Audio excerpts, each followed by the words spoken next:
তুমি বাস নিয়ে ঘুরছিলে, কারণ বডিটা কোথায় ফেলবে তার জন্য। সুষমা, তুমি আমাকে অবিশ্বাস করছো? হ্যাঁ করছি।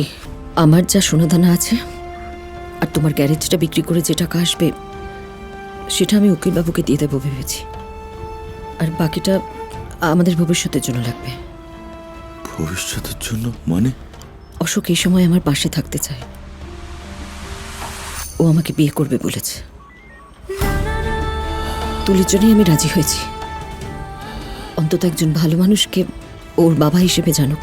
আর আমাদের ওই বিয়েটা মন্দিরে গিয়ে সিঁদুর পরিয়ে বিয়েটার তো কোনো মূল্যই নেই। আরেকটা কথা, তুমি যদি কোনোদিন ছাড়াও পাও, অন্তত তুলির ভালোর জন্য আমাদের সামনে আর এসো না। ভালো থেকো।